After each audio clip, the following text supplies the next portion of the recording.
हरे कृष्णा। कल हमने सुना कि महाराज जी मेदिनीपुर से जब बच्चों की छुट्टी हो गई थी तो वो कैलकाटा मठ में जो कि किराए पर लिया हुआ था वहाँ पर गए थे।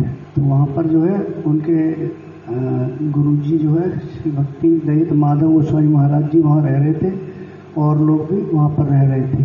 तो वहाँ पर जब गए तो वहाँ पर इसलिए गए क्योंकि वैसे तो उनको वहाँ रहने का जो है जैसे उनको और चीज़ें अच्छी नहीं लग रही थी, जैसे कि जो है उन सब लोग एक साथ बैठ के खाना खा रहे थे, वो कर रहे थे, फिर भी उनकी जो कथा सुनने में बहुत रुचि थी तो उसके कारण वो जो है वहाँ पर गए थे। तो वहाँ पर जाकर वहाँ पर मधु कृष्ण प्रभु भी वो जो है वो भी वहीं पर थे। तो वहाँ जब रह रहे थे तो मधु कृष्ण प्रभु ने उनसे कुछ ग्रंथ जो है जो उन्होंने उनके थैले में थे वो मांगे। तो उन्होंने वो ग्रंथ भागवतम और जो है ललित माधव विगत माधव वो भी जो है वो उनसे ले लिए। भागवत का 10वें स्कंद वो उनसे मांगा और उन्होंने उनको दे दिया। इसके बाद उनको जो है वो एक जो है प्रभु जी थे, उनका नाम था जो है प्रभुपाद के उद्धारण प्रभु। उन्होंने उनको बुलाया और पूछा कि आपने ये क्या ग्रंथ इनको कुछ दिया है? तो उन्होंने कहा इन्होंने मेरे से ग्रंथ मांगे थे वो मैंने इनको दिए हैं। तो उन्होंने कहा कि नहीं, इनको जो है इनके साथ जो है ज़्यादा संबंध नहीं रखना। तो फिर उसके बाद जो है ये बात भक्ति दयाल माधव गोस्वामी महाराज जी को भी उन्होंने बताई थी। तो उन्होंने भी उनको कह दिया कि ये ग्रंथ जो है आपने जो दिए हैं वो देने के लिए ना पढ़ने के हैं, अभी इनको अभी अपन को अलमारी में ताले में रखने चाहिए। ये ग्रंथ जो है ये अभी इस योग्य इस लायक नहीं है हम लोग के जो है उनको पढ़ें। तो उन्होंने उनको दे दिए। उसके बाद हरे जब मधुसूदन प्रभु ने उनसे ग्रंथ मांगे, उन्होंने ग्रंथ ललित माधव विदव माधव और भागवतम का 10वां स्कंद उनको दिया। तो उधर उदाहरण प्रभु ने जब देखा, उन्होंने बोला ये अच्छे व्यक्ति नहीं है, इनके साथ ज़्यादा संपर्क नहीं रखना, क्योंकि प्रारंभिक अवस्था में जो भक्ति के आप भक्ति विरुद्ध जो आप सीख लेते हैं उसको अपने जीवन से वापस हटाना बहुत मुश्किल हो जाता है। उसमें आपने कुछ उदाहरण भी दिए थे, जैसे आपने एक वो अपने शिला प्रभु जी क्या नाम था, राधे श्याम प्रभु जी का उदाहरण दिया था कि किस तरह वो अपना गृहस्थ छोड़कर वृंदावन में आए और फिर किराए के मकान में रहते थे एक ब्रह्मचारी को देखकर, और गुरु आश्रय लेने के बाद भी वो कुछ टाइम रहे और फिर उन्होंने मठ छोड़ दिया और स्वतंत्रता दिखाते थे अपनी। तो उस प्रकार से नहीं करना चाहिए। तो इस प्रकार आपने ये उदाहरण दिया था। और फिर जब श्रील भक्ति दयाल माधव गोस्वामी महाराज जी तक ये बात पहुंची ग्रंथों का, तो उन्होंने बोला कि प्रारंभिक अवस्था में इन ग्रंथों को ताले और चाबी में लॉक करके रखना चाहिए।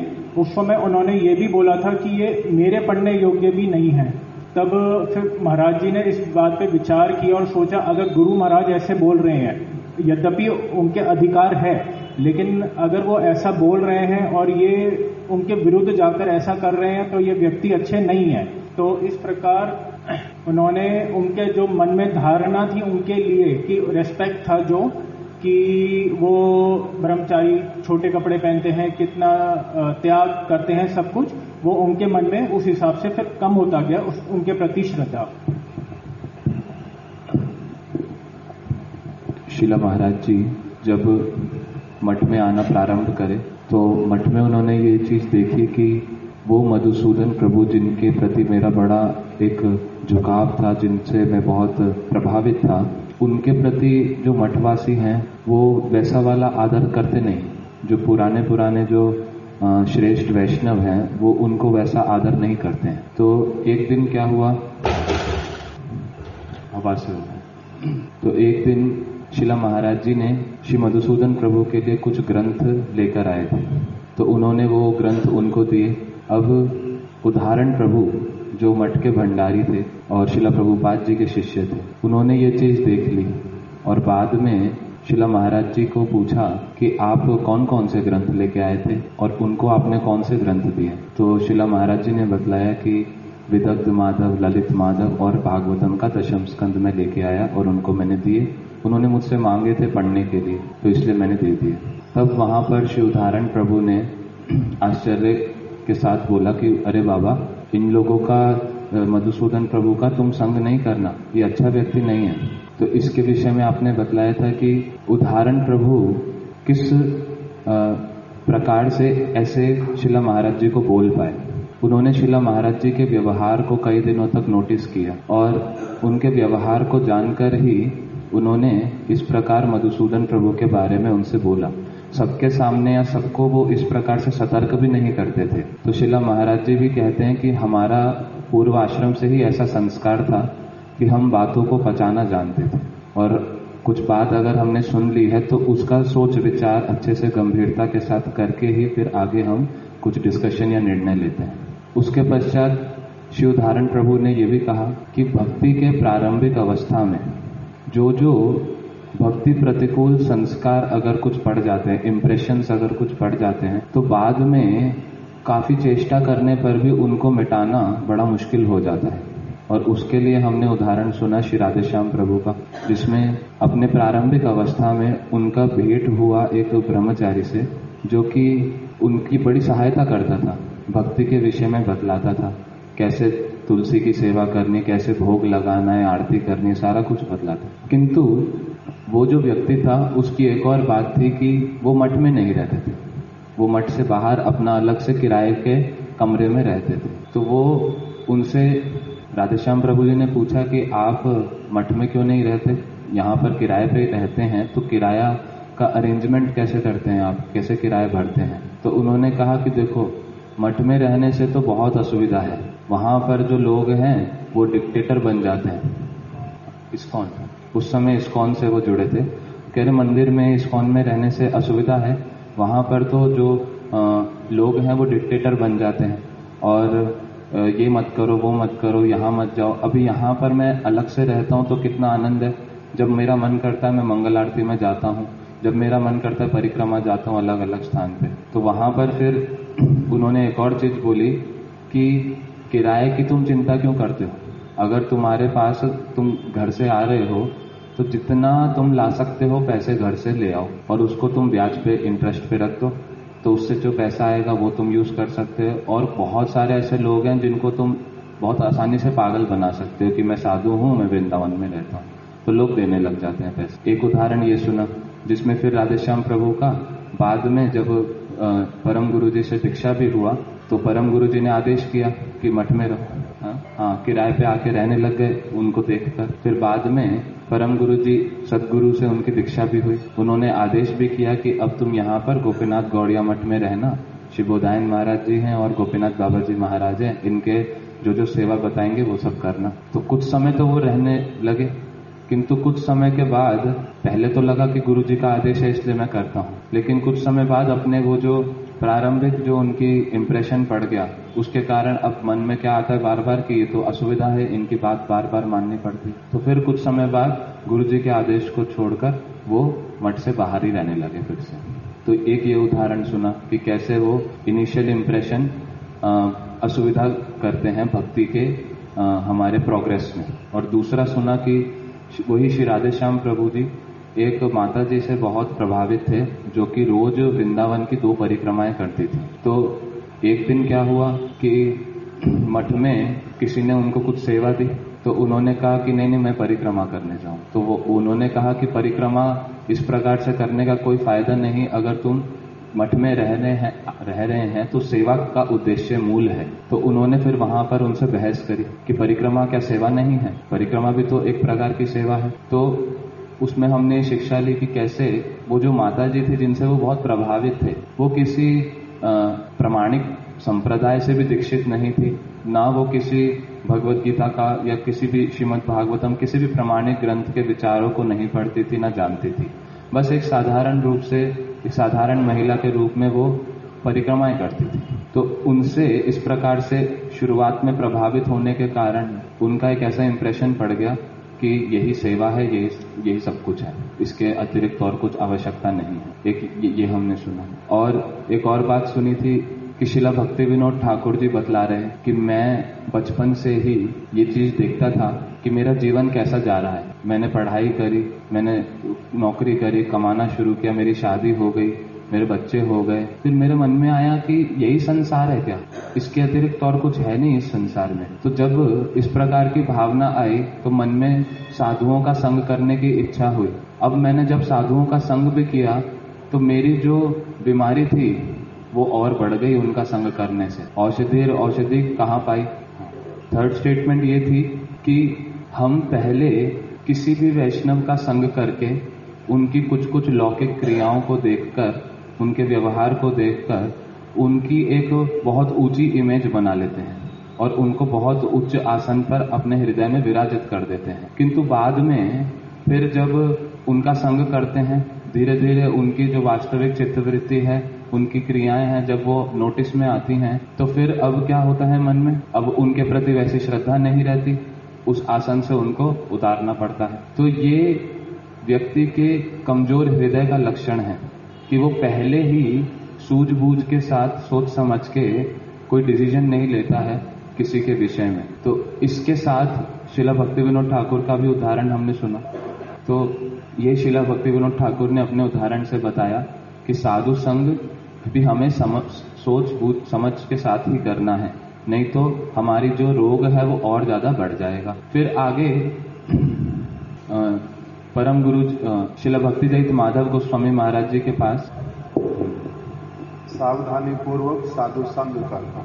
जिस किसी के कुछ एक लौकिक हाव भाव भंगिमा आदि को देखकर उसे उच्च आसन पर विराजमान करके बाद में उसकी किसी प्रतिकूल क्रिया को देखकर अपने दृष्टिकोण को बदलने पर मजबूर नहीं होना, अन्यथा इससे तुम्हारे ही व्यक्तित्व की कमजोरी प्रकाशित होगी।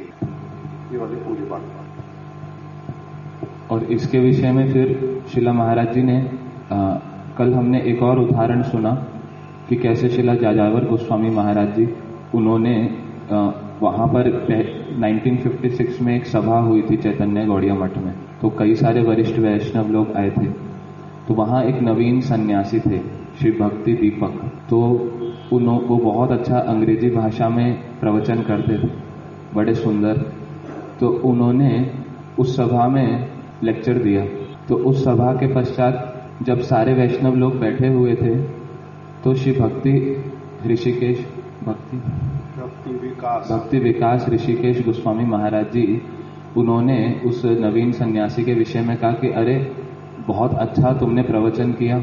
सबके सामने उन्होंने उनकी प्रशंसा करी कि इतने सुंदर अंग्रेजी भाषा में तुमने कहा। तो ये सुनने मात्र से शिला यायावर गोस्वामी महाराज जी वो एकदम से बड़े उच्च स्वर में क्रोधित होकर कहने लगे कि पहले इस बालक को जीने तो दो, इसकी मरने की तैयारी क्यों कर रहे हैं। तो शिला भक्ति विचार यायावर गोस्वामी महाराज जी का इस प्रकार का क्रोधपूर्ण वचन सुन के शिला महाराज जी एकदम हिल गए, आश्चर्यचकित हो गए। और बाद में फिर पता चला ये सारी चीजों के बाद कि श्री भक्ति दीपक जो नवीन सन्यासी थे वो कुछ महीनों बाद हरिद्वार कहीं पर गए और वहां पर उन्होंने भक्ति की सारी क्रियाओं को छोड़ दिया।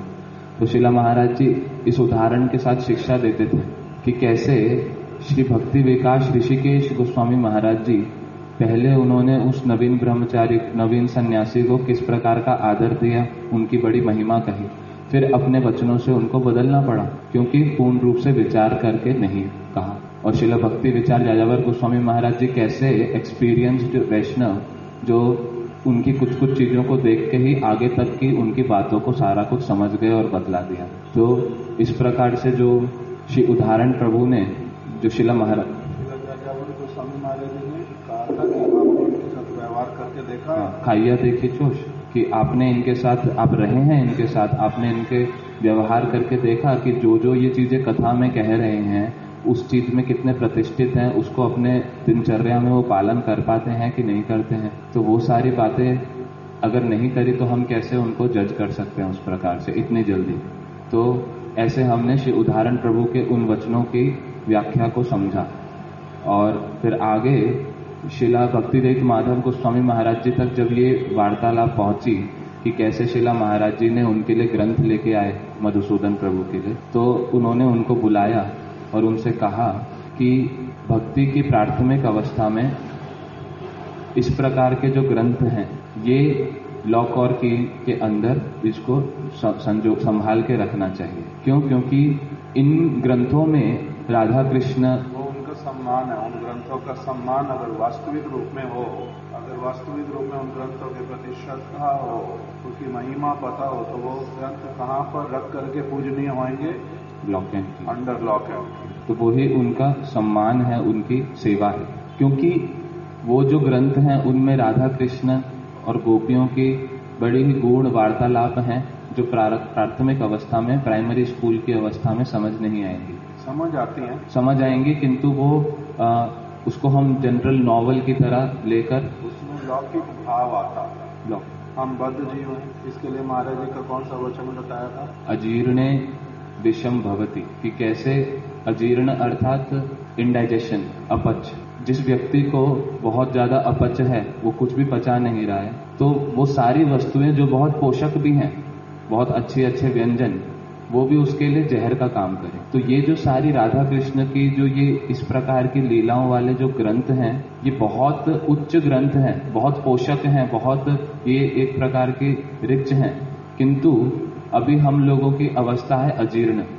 हम लोग उन सारी बातों को अभी पचा नहीं सकते। अगर हम लोग ये सुनेंगे कि अच्छा राधा कृष्ण का विवाह नहीं हुआ और फिर वो ऐसे छुप छुप के मिलते हैं और कृष्ण ने उनके वस्त्रों को चुराया, ये सारी बातें हम सुनेंगे तो हमारा मंगल होने की बजाय बहुत बड़ा अहित हो जाए। तो इस प्रकार शिला महाराज जी ने उनको कुछ शिला भक्तिदेव माधव गोस्वामी महाराज जी ने शिला महाराज जी को ये वाला पॉइंट बताया।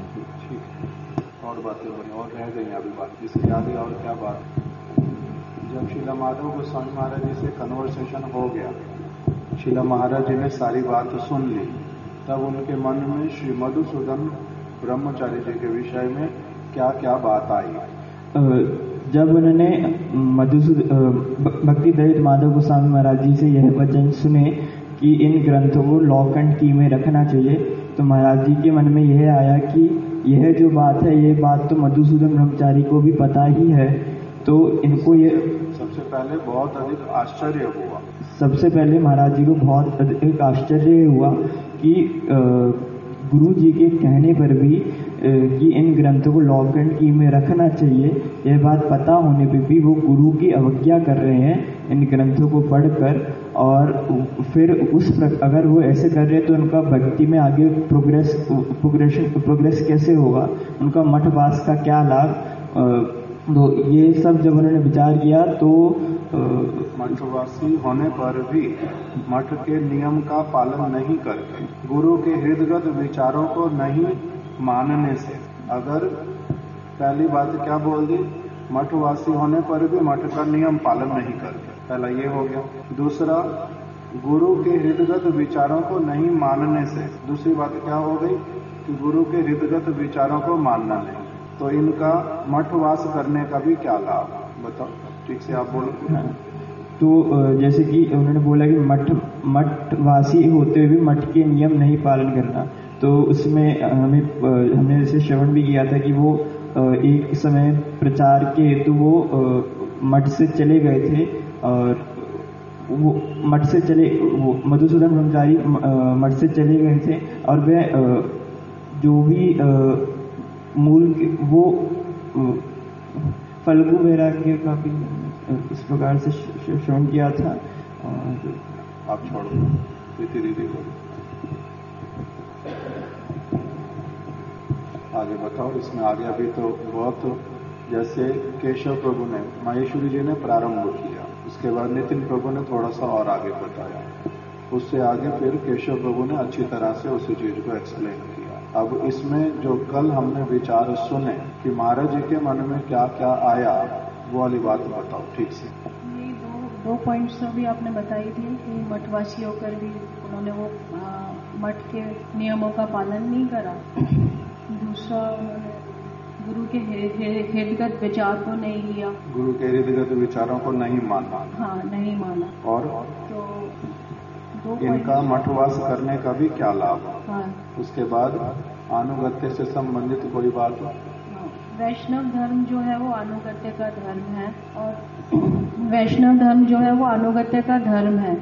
आपने इसमें बीच में एक बात और गुरु महाराज की बताई थी कि गुरु महाराज ने अपने एक प्रबंध में लिखा है कि गुरु जो होते हैं, इससे रिलेटेड ही बताऊं कि बीच में बोलो पहले मतलब कि गुरु महाराज ने एक बात बोली थी एक प्रबंध में कि जो गुरुदेव होते हैं वो सर्वज्ञ होते हैं। वो अपने शिष्य की बात ही नहीं अपितु जितने भी व्यक्ति हैं उनके हृदय के अंतर हृदय के अंतर को भी जानते हैं। तो वो सोच समझकर ही उनको आदेश और उपदेश करते हैं कि किस प्रकार के उनको आदेश उपदेश देने होते हैं। तो इस प्रकार से एक तो गुरु महाराज का सबको सब उपदेश देते नहीं। हाँ, सबको सब उपदेश, जो उपदेश मानेगा ही नहीं उसको उपदेश वो देना भी बंद कर देते हैं। फिर ये वाला भी सुना था। अनुगत्य में जीवन से संबंधित क्या सुना था? माता जी को दे दो। नहीं थे कल, रुचि माता थे कल, बोल नहीं पाएंगे नहीं? धीरू भाई को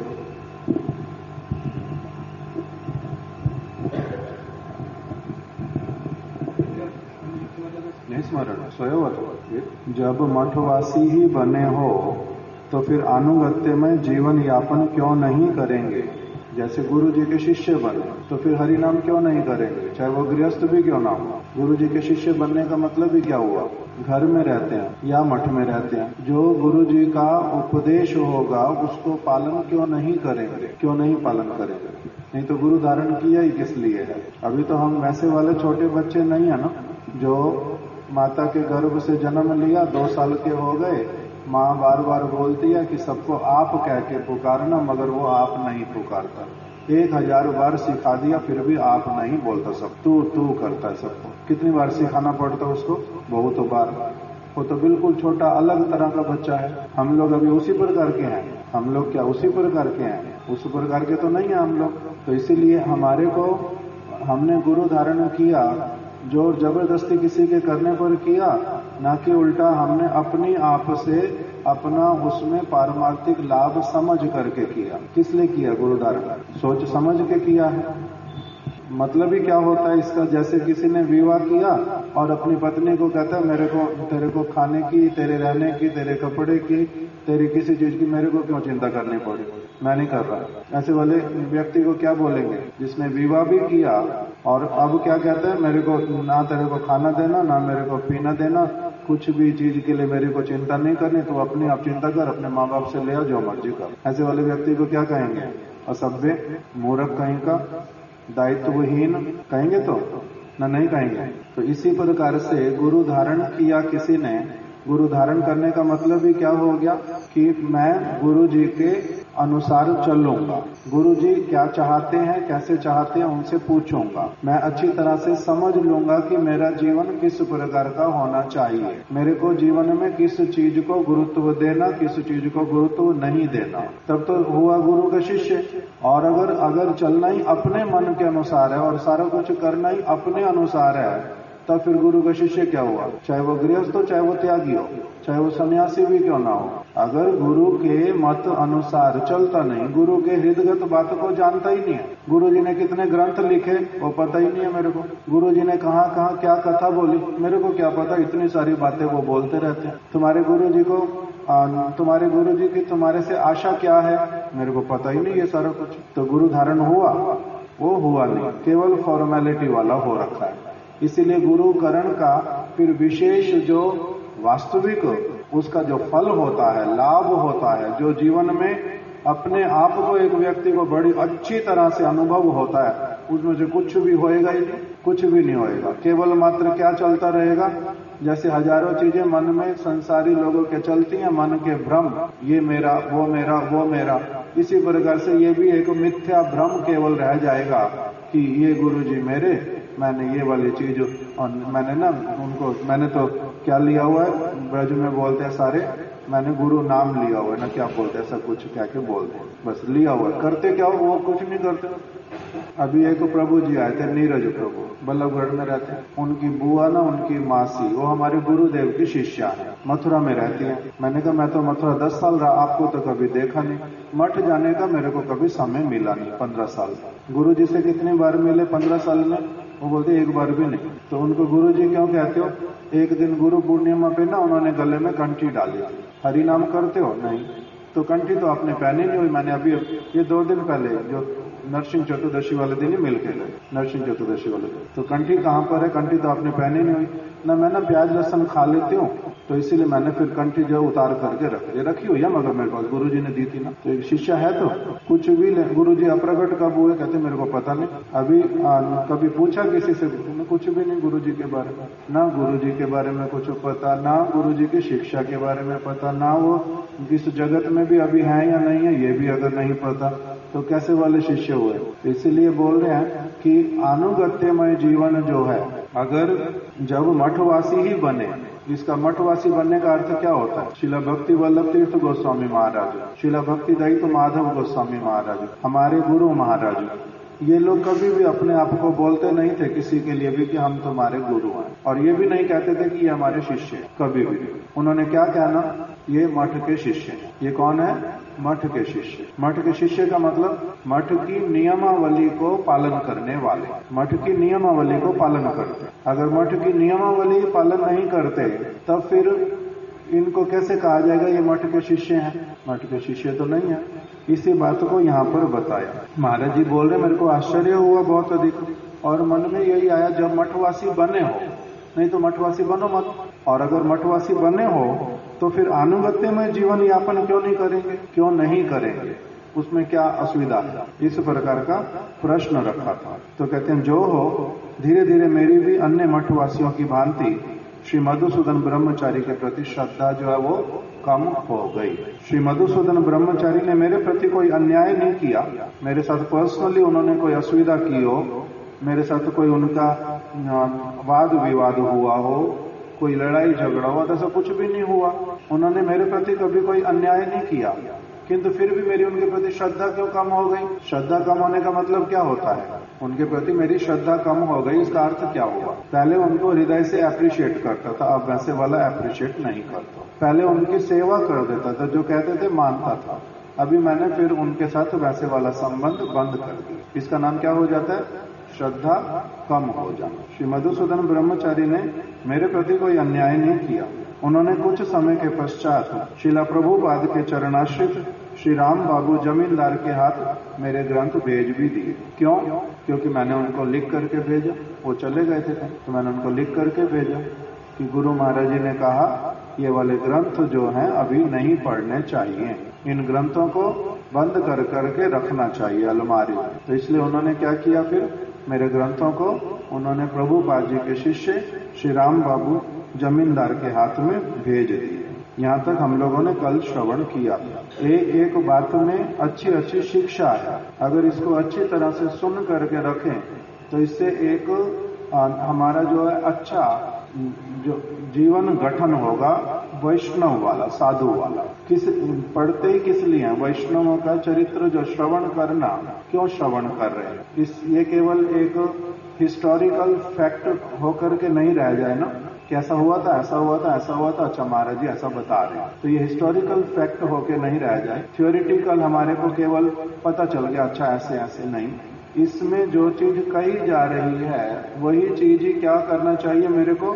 अपने जीवन में धारण करूंगा तब मेरा क्या होगा? वास्तविक रूप में मंगल होगा। इसलिए तो वैष्णव आचार्यों की, भगवान की जो जीवनी, उसको सुनने के लिए किस लिए बार बार कहा जाता है? क्योंकि उसके द्वारा हमारा अपना जीवन जो है, जीवन के आदर्श, जीवन के मूल्य, जीवन में जो पालन करना है, ये सारा कैसे वाला हो उठे? साधु जैसे, कैसे उनकी विचारधारा होती। इस सारी चीज को ही तो समझने के लिए कर रहे हैं, पढ़ रहे हैं। अब महाराज जी कह रहे हैं कल हमने ये पढ़ना प्रारंभ किया था किंतु कर नहीं पाए थे। मैंने एक बार उचित समय देखकर भट्ट कृष्ण प्रभु तथा श्री मधुसूदन प्रभु से अत्यधिक सरल भाव से जिज्ञासा की। मैंने उनसे जिज्ञासा की। गुरु महाराज जी की बातें मैंने सुन ली, उद्धारण प्रभु जी की बातें भी मैंने सुनी और मैंने स्वयं भी अनुभव किया कई चीजों को। आश्चर्य भी हुआ और उनके प्रति जो आशा थी वो भी अलग प्रकार की थी।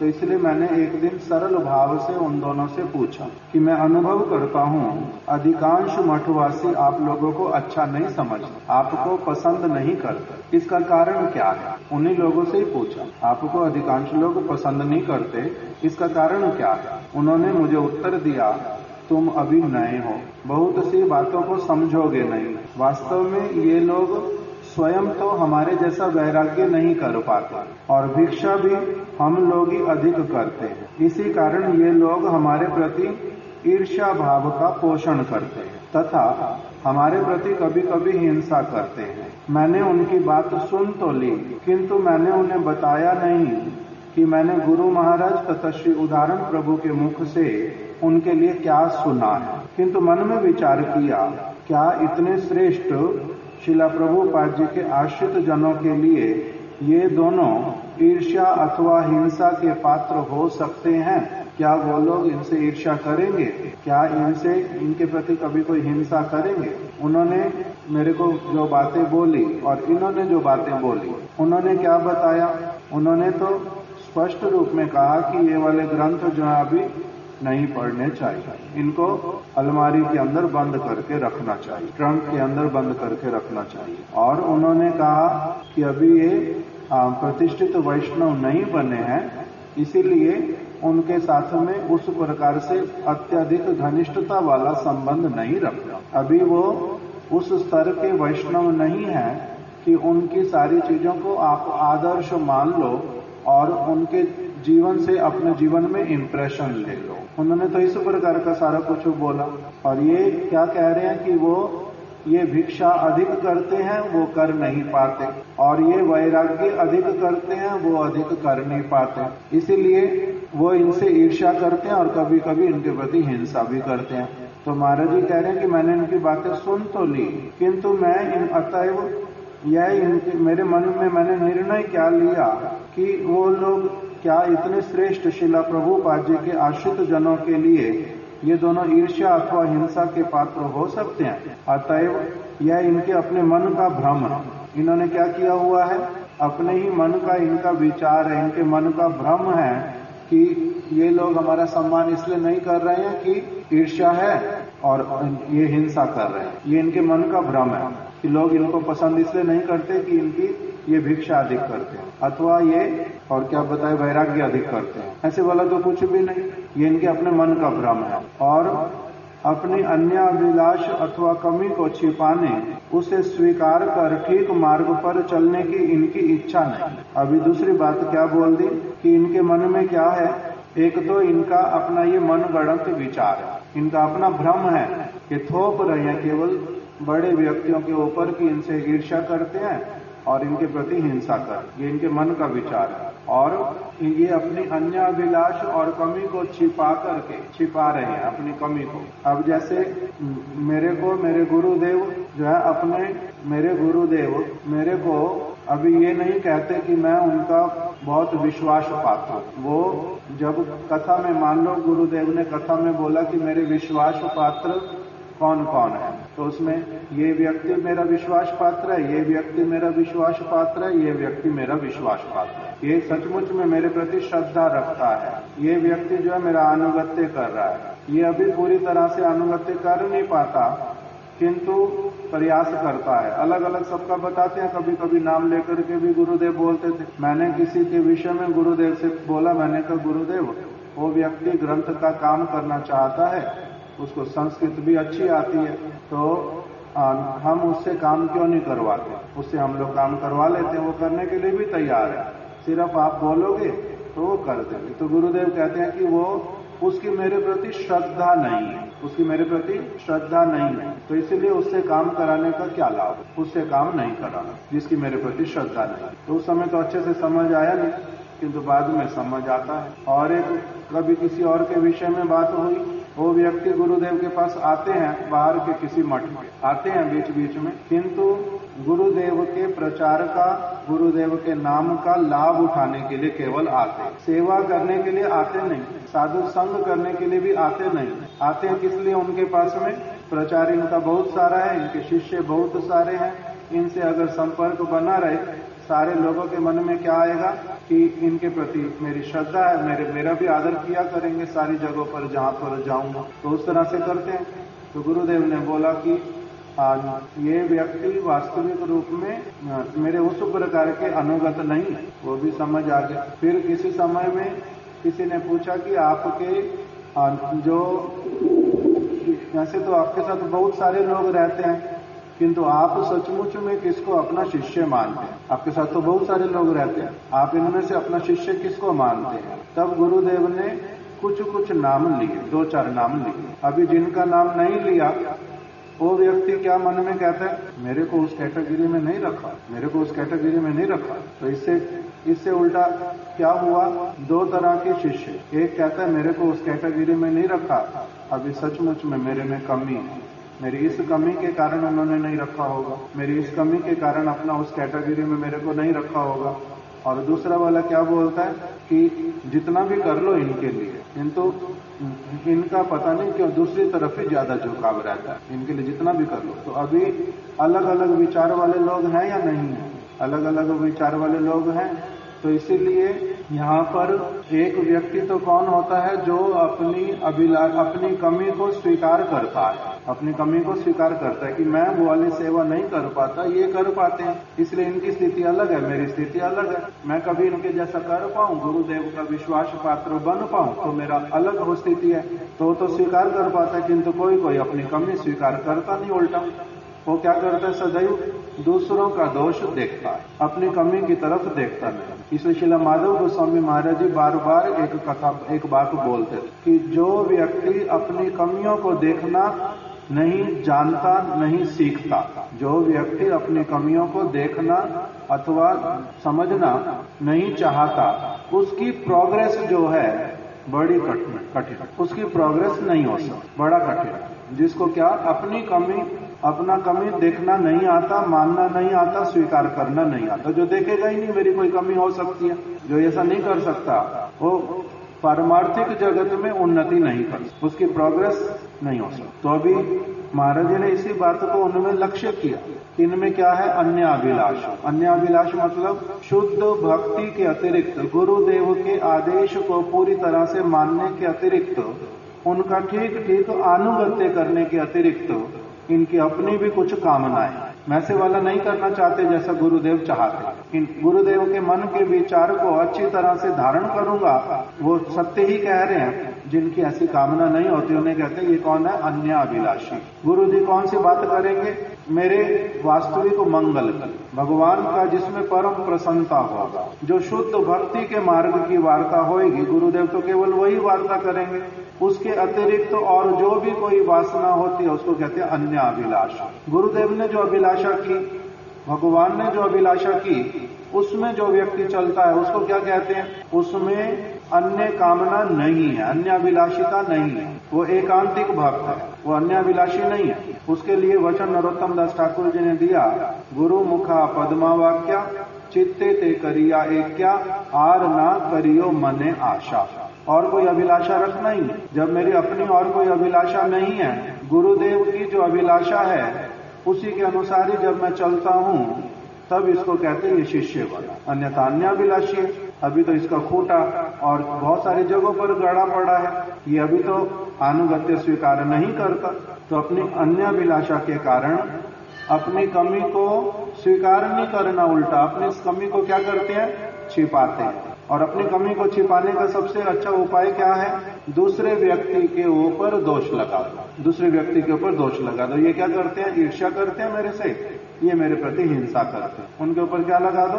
दोष लगा दो। ठीक मार्ग पर चलने की अनिच्छा होने से ऐसा होता है, ठीक मार्ग पर चलने की इच्छा नहीं है, इसीलिए ठीक मार्ग पर चलने की अनिच्छावशता ये अन्यों के प्रति दोषारोपण कर रहे हैं। कोई व्यक्ति गुरु जी की, वैष्णवों की बात नहीं मान पाता, वो हाथ जोड़ देता है। हाथ जोड़ के क्या कहता है कि मेरे को ये समझ तो आता है कि ये मेरे को बहुत पवित्र बात बतला रहे हैं, अच्छी बात बतला रहे, किंतु मेरे लिए इसको पालन करना संभव नहीं है, मैं अभी हाथ जोड़ता हूं भाई, मैं नहीं कर सकता। तो ये तो अलग प्रकार का हो गया, जो क्या कर रहा है, अपनी कमी को पूरी तरह से स्वीकार कर रहा है और अपनी अनिच्छा को भी, कि मेरी इच्छा नहीं होती इतनी सारी चीजें ऐसी वाली करने की, मेरी अभी इस प्रकार का मेरा मन नहीं लगता, मेरी इच्छा नहीं होती, ये तो अलग हो गया, ये वाला अलग हो गया। किंतु कोई कोई क्या कहता है कि नहीं नहीं, ये जो बातें बोलते हैं बहुत सारी फालतू की बातें बताते हैं, ऐसे करो, कुछ नहीं होता इससे। अरे अपने आप जो अच्छा लगता है वही वाला करते हैं, ये वाला करते हैं, वो वाला करते हैं, उसमें क्या चिंता का बात है,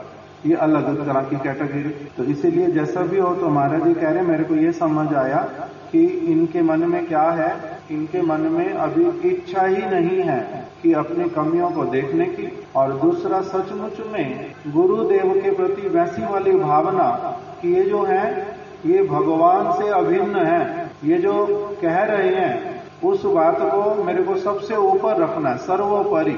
ये उस प्रकार से उनका महिमा नहीं देख रहे, उनके प्रति जैसी श्रद्धा होनी चाहिए गुरु जी के प्रति वैसी वाली इनकी अभी नहीं है, ये दिखाई दे रहा है। उस प्रकार की इनकी श्रद्धा अभी हो ही नहीं है, और साथ ही साथ में ये भक्ति मार्ग में अग्रसर होने की भी इच्छा नहीं कर रहे। उल्टा क्या कर रहे हैं, उनके प्रति क्या कह रहे हैं कि ये इनसे हम अधिक वैराग्य करते हैं, ये अहंकार, इनसे अधिक हम लोग भिक्षा करते हैं, ये एक अलग प्रकार का अभिमान। वैराग्य करना सिखलाया किसने, भिक्षा करनी सिखलाई किसने, वो तो बात करते नहीं। किंतु अभी क्या हो गया, हम लोग अधिक वैरागी हैं और हम लोग ही अधिक भिक्षा संग्रह करने वाले हैं। इसलिए गुरु का अनुगत्य, गुरु का सम्मान, इसलिए हमारे गुरु महाराज जी का एक इस प्रकार का उपदेश भी है कि गुरु के विषय में ठीक ठीक रूप में धारणा को पुष्ट करना,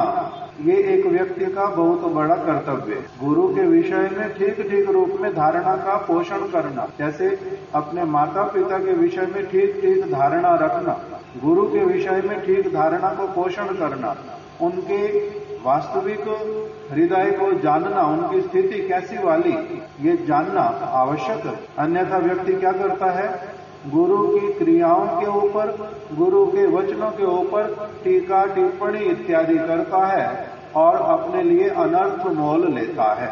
इस प्रकार का उनका एक उपदेश है कि उसकी क्या करना चाहिए, गुरु की जो वास्तविक स्थिति उसको समझने के लिए उसी प्रकार की धारणा मेरी अच्छी वाली पुष्ट होए, उसके लिए वो सतत प्रयासरत रहता है, सतत प्रयासरत रहता। और इधर इनके वाला क्या देखा महाराज जी ने, अन्य अभिलाषा भी है, और साथ ही साथ में क्या है, अपनी कमियों को देखने की इच्छा नहीं है। उल्टा दूसरों के ऊपर क्या करना है, अपनी कमी को स्वीकार करके ठीक मार्ग पर चलने की जो है इच्छा ही नहीं है, अनिच्छा है। और इसी कारण से दोषारोपण उल्टा किसके ऊपर है, जो ठीक वस्तु का पालन कर रहे हैं। इनको कम सम्मान देंगे, क्यों, क्योंकि ये अभी उस प्रकार के श्रद्धालु नहीं है। जो श्रद्धालु होंगे उनका स्थिति गुरु उनके प्रति भावना रखेंगे अलग प्रकार की, जो श्रद्धालु नहीं होंगे उनके प्रति भावना अपनी आप अलग प्रकार की जाती है। जैसे घर में अगर दादाजी हैं, पिताजी हैं, पुत्र है, 3 लोग हैं, पुत्र है, पिताजी हैं, उसके आगे दादा भी है, पोता अभी छोटा है। अगर कोई सीरियस बात करनी तो दादा जो है वो किसके साथ करेगा, अपने पुत्र के साथ में, अर्थात इस बच्चे के पिताजी के साथ में, अगर सीरियस टॉक करना है तो। और अगर खेलना है, कूदना है, गधा घोड़ा बनना है, पोते को कंधे पे उठाना है तो किसको उठाएगा, पुत्र को उठाएगा जो 28 साल का है, ना पोते को उठाएगा जो 5 साल का है, पोते को उठाएगा। तो दोनों के साथ में एक जैसा व्यवहार करेगा, पोते के साथ में पोते जैसा, पुत्र के साथ में पुत्र जैसा, अलग अलग व्यवहार होएगा ना। इसी प्रकार से गुरु भी जो है वो अपने शिष्यों में से किस शिष्य के साथ में कौन सा व्यवहार करना, कितना व्यवहार करना, किसको क्या कहना, ये मेरा राइट हैंड है, ये मेरा लेफ्ट हैंड है, अथवा ये मेरा ब्रेन है, ये मेरा हार्ट है, ये व्यक्ति मेरा अंग प्रत्यंग है, ये व्यक्ति खून चूसने वाला है, ये खटमल है, अलग अलग आएगा सबके लिए ना, नहीं आएगा। किसी के लिए कुछ, किसी के लिए कुछ, किसी के लिए कुछ। क्यों, क्योंकि जिस प्रकार का स्तर है, जिस प्रकार की क्रियाएं हैं, उसी प्रकार का अपनी आप से फिर क्या आ जाता है, ये मेरे कौन है, ये मेरे सहायक है। ये भी बोलते हैं गुरु जी अपने शिष्यों को ही, शिष्य नहीं है, मेरे सहायक है। कोई कोई गुरु शिष्य को क्या कहते हैं, ये मेरे शिष्य नहीं है, ये इतने अच्छे हैं, ये वास्तविक रूप में मेरे गुरु तुल्य हैं, इनसे तो मेरे को बड़ी सारी उल्टा प्रेरणा मिलती है, शिक्षा मिलती है कि कैसे भगवान की सेवा करें। तो अलग अलग सबके लिए क्यों आया? किसी के लिए प्रभुपाद जी कह रहे हैं इस व्यक्ति के लक्षण में अच्छे नहीं देख रहा, और किसी के लिए कह रहे हैं ये वास्तविक रूप में मेरे गुरु तुल्य हैं, किसी के लिए कह रहे हैं ये मेरे बहुत अच्छे बंधु हैं। क्यों अलग अलग आता है? शिला माधव गोस्वामी महाराज जी वो कह रहे हैं शिला भक्ति वल्लभ तीर्थ गोस्वामी महाराज जी के लिए कि मेरे शिष्य तो बहुत सारे हैं, शिष्य मेरे बहुत सारे हैं, किंतु शिला भक्ति वल्लभ तीर्थ गोस्वामी महाराज मेरे हृदय के बहुत निकट, मतलब कि जिस प्रकार का मैं हूं वो बिल्कुल उसी प्रकार के हैं। इसी अलग अलग सबके प्रति अलग अलग होता है। तो इसी प्रकार से यहाँ पर महाराज जी बोल रहे हैं, मैंने इनके विषय में क्या समझ लिया कि इनका अभी क्या है, अन्याभिलाष है, और अपनी कमी को दूर करने की इनकी अनिच्छा है, और अपनी कमी को छिपाना चाहते हैं, ठीक मार्ग पर चलने की इनकी अनिच्छा है। इसी कारण से ये क्या कर रहे हैं, अन्यों के ऊपर दोषारोपण कर। इस प्रकार का सारा कुछ आज हमने श्रवण किया। अगला वाला एक आर्टिकल, उससे आगे और कल श्रवण करते हैं। वांछा कल्पतरुभ्यश्च कृपा सिंधुभ्यः एव च पतितानां पावनेभ्यो वैष्णवेभ्यो नमो नमः।